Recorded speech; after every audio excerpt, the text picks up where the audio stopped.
क्योंकि कई बार ऐसा हो जाता है कि किसी को कोई एक बीमारी होती है, किसी को कोई छोटी मोटी बीमारी होती है, पर कभी कभी ऐसा भी होता है कि हमने देखा कि बहुत सारी बीमारियां एक को हो जाती हैं। और मेडिसिन के रूप में देखें तो कई बार तो डॉक्टर को भी शायद समझ में नहीं आता कितनी गोलियां लिख दूं।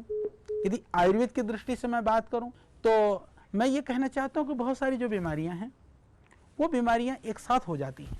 तब क्या करें? मेरा निवेदन है कि प्राणायाम, योग अभ्यास सारी बीमारियों को, जो ज्ञात है चाहे अज्ञात हैं, जिनके स्रोत का आपको पता है, जिनका पता नहीं है, सिर्फ थोड़ी सी सावधानी आपको रखनी है। सावधानी ये रखना है कि सुबह उठ करके आपका पेट साफ होना जरूरी है।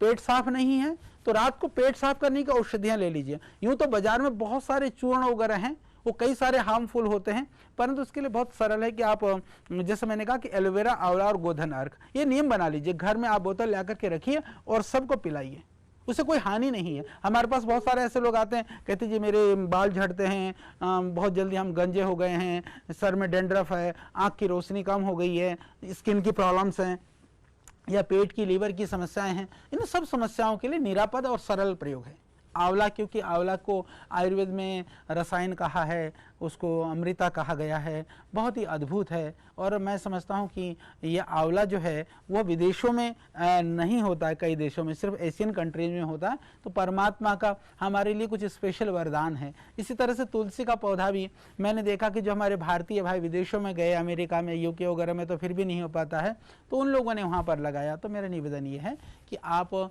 सुबह पेट साफ करें, पेट साफ होने के बाद में फिर आप नियमित रूप से योगासन, प्राणायाम जरूर करिए। करने के बाद में चाहे कोई भी बीमारी है आपको लाभ हो जाएगा। ध्यान रखने की बात यह है कि यदि आपको अल्सर है, यदि आपको लीवर में, इंटेस्टाइन में सूजन है, या आपको हर्निया है, ऐसी स्थिति में आपको धीरे धीरे प्राणायाम करना है।